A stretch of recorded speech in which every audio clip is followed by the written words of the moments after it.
కాలేజీల పర్యవేక్షణపై స్వతంత్ర ప్రతిపత్తి ఉన్న మెడికల్ కౌన్సిల్ ఆఫ్ ఇండియా త్వరలో గతం కానుందా? కేంద్రం తెచ్చిన కొత్త యోచన వైద్య విద్యలో ప్రమాద ఘంటికను మోగించనుందా అంటే ఈ ప్రశ్నలకు వైద్య నిపుణుల నుంచి అవుననే సమాధానాలు వినిపిస్తున్నాయి.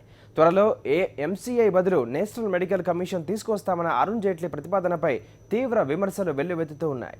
ఈ నేపథ్యంలో కేంద్రం కొత్త ప్రతిపాదనపై ఎంసీఐ మెంబర్ డాక్టర్ రమేష్ రెడ్డితో మా deputy bureau chief Joel face to face.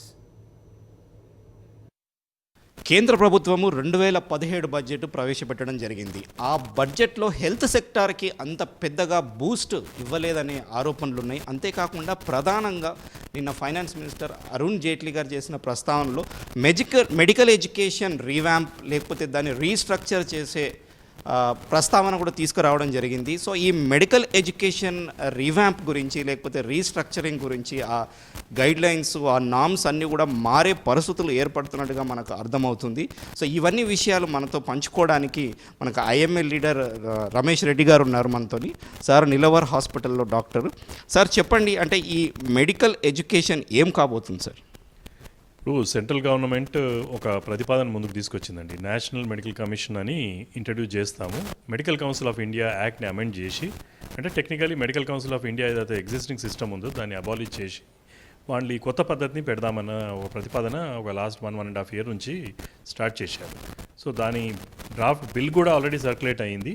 దీన్ని పార్లమెంట్లో ఇంట్రడ్యూస్ చేస్తామంటే నేషనల్ ఐఎంఏ కానివ్వండి, వేరే డాక్టర్స్ బాడీస్ అందరూ దీన్ని స్ట్రాంగ్ అపోజ్ చేశారు. ఎందుకంటే దీంట్లో ముఖ్యంగా ఇవాళ ఏదైతే మెడికల్ కౌన్సిల్ ఆఫ్ ఇండియా ఏదైతే ఉన్నదో ఇది ఆటోనామస్ బాడీ.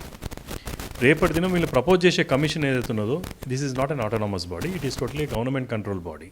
టెక్నికల్ ఏంటంటే గవర్నమెంట్ విల్ నామినేట్ మెంబర్స్. అంతకంటే దారుణం ఏంటంటే non medical personal or going to be members in this.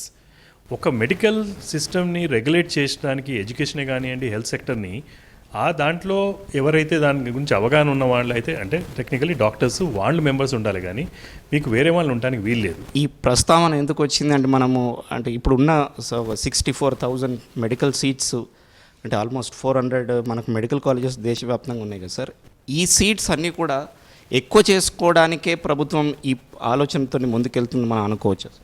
అంటే ముఖ్యంగా వాళ్ళు చెప్పేది ఏంటంటే గవర్నమెంట్ తరఫు నుంచి వాళ్ళు ఈ కమిషన్ పెట్టడానికి రీజన్స్ ఏంటంటే, ఒకటి మెడికల్ కౌన్సిల్ ఆఫ్ ఇండియా కొత్త కాలేజీలు పెట్టడానికి కానివ్వండి, సీట్లు పెంచడానికి కానివ్వండి అడ్డుపడుతుంది. ఈ అడ్డుపడుతుంది అన్న దాన్ని మనము ఎలాగా దీన్ని పరిగణలోకి తీసుకోవాలి. రెగ్యులేటరీ బాడీ అన్నప్పుడు ఫెసిలిటీస్ అడిక్వేట్ లేకపోయినా కానీ ఇటువంటి వాళ్ళ డెఫిషియన్సీస్ ఉంటే పర్మిషన్స్ నిరాకరిస్తారు. దీన్ని అడ్డుపడుతుంది అనడం అన్నది కరెక్ట్ పద్ధతి కాదు. అంటే దీనివల్ల మనకు ఏమర్థమవుతుందంటే రేపు ఈ నేషనల్ కమిషన్ క్రియేట్ చేసిన తర్వాత ఎటువంటి రెగ్యులేషన్స్ ఉండేయన్నమాట. మీరు అప్లై చేసుకోండి, పర్మిషన్ వస్తుంది. మెడికల్ కమిషన్ ఇంకా ఫైనల్ స్టేజ్లో ఉంది కాబట్టి, అంటే మీరు ఐఎంఏ డాక్టర్స్గా మీ యొక్క ఎలక్టెడ్ మెంబర్స్ మీరందరూ ఏమైనా అంటే ఉద్యమం ఏమైనా చేయడానికి ప్లాన్ చేస్తున్నారా? ఎట్లా మీ ఫ్యూచర్ కోర్స్ ఆఫ్ యాక్షన్ ఎలా ఉండబోతుంది?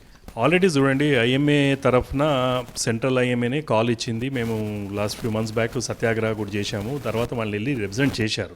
రిప్రజెంట్ చేస్తే గవర్నమెంట్ దాన్ని ఏదో రీథింక్ చేస్తామని చెప్తున్నారు. కానీ ఆ చెప్పిన దానికి నిన్న ఫైనాన్స్ మినిస్టర్ గారు ఇచ్చిన స్టేట్మెంట్కు చాలా వ్యత్యాసం ఉంది. ఇది central government to introduce the bill will be strongly opposed by the modern medicine doctors community all over India. So national medical commission ఇక రాబోతుంది అనే ఈ వార్తలు రావడంతో ఐఎంఏ డాక్టర్స్ అంతా కూడా ఒక్క తాటి మీద వచ్చేసి దీన్ని అపోజ్ చేయడానికి వాళ్ళు సన్నాహాలు చేస్తున్నారు. ఎందుకంటే ఈ ప్రతిపాదన ఏదైతే ఉందో అందులో ప్రొఫెషనల్ డాక్టర్స్కి తావు లేకుండా ఉంటుంది కాబట్టి అది డైరెక్ట్గా మన కంట్రీలో అంటే మన దేశంలో ఉన్న అన్ని వర్గాల ప్రజలపై ప్రభావం ఉంటుంది కాబట్టి దాన్ని అడ్డుకోవడానికి ప్రజల వైపు నుంచి కూడా ఇక్కడ ఐఎంఏ డాక్టర్స్ సిద్ధమవుతున్నట్టుగా మనకు కనబడుతుంది. వీడియో జర్నలిస్ట్ ఎం శ్రీనివాస్తో correspondent Joel, Sakshi TV, Hyderabad.